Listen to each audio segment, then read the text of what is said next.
Hi everyone, I'm Mr. Fred from GetMeCoding.com, and the question I'm going to answer for you today is, should you buy your technology textbook before classes start or wait until the first day or the first week when you arrive?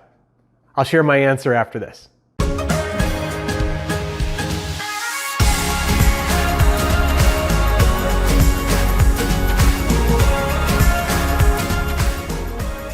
Okay, if you're watching this video, odds are you're preparing to head off to college or to a school where you're going to be needing to purchase books.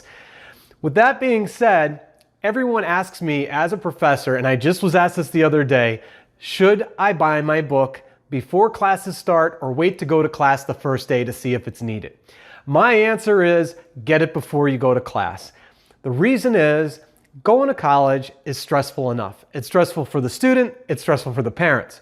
But for the student, going to class, especially as a freshman, and being in that classroom and then hearing the professor say, oh, by the way, at the end of the week, we're going to have a quiz on chapter 1, or do these problems at the end of the chapter 1 assignment.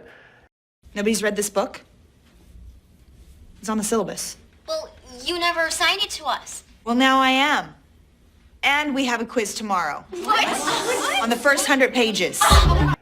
Is nothing but stress. Okay, so how do you avoid that? Get the book beforehand.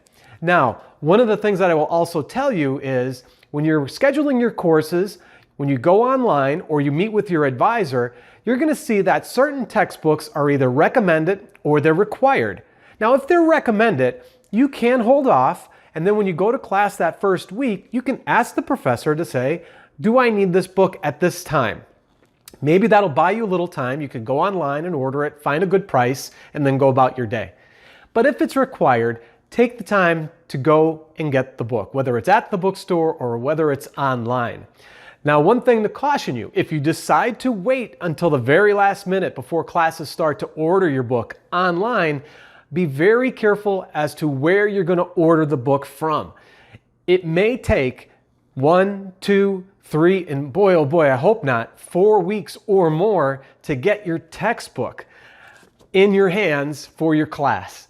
If that happens, you might have a bigger dilemma on your hands than you really want to have. One of the ways around that, if it were to happen, you can go to your library and see if the textbook your professor has selected is on file in the library.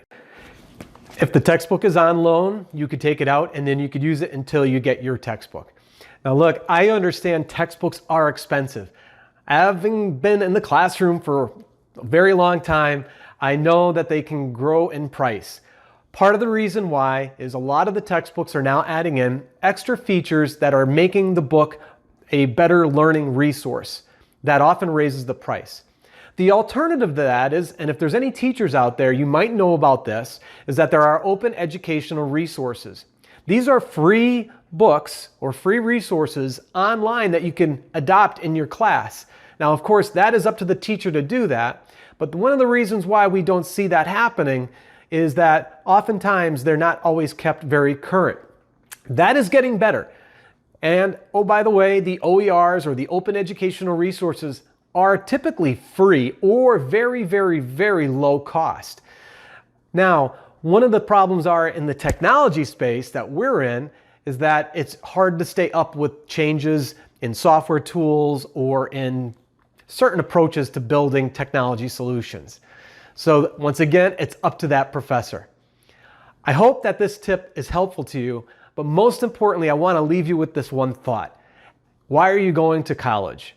You're going to college or a school to become a better version of yourself. And becoming a better version of yourself means understanding how to develop skills that are going to make you succeed. And one of the most important skills that you're going to start to develop to help you succeed, if you haven't done this already or haven't begun this already, is to be prepared. When someone tells you that something is required, it's expected that you do it. So when you go to the workplace, well, you don't need everybody telling you what to do. You'll just know that this is where I need to be, this is what I need to be doing. And that's called becoming a professional. All right. That's my tip. I hope this is helpful to you. If you have any questions or you'd like to add to it, please add it to the comments below. And as always, please share this out with your friends and click subscribe to keep up to date on the announcements that I'll be putting out here in the future. As always, visit us over at GetMeCoding.com and check out our free courses that are out there. Have a great one, everybody. Go forward and do great things.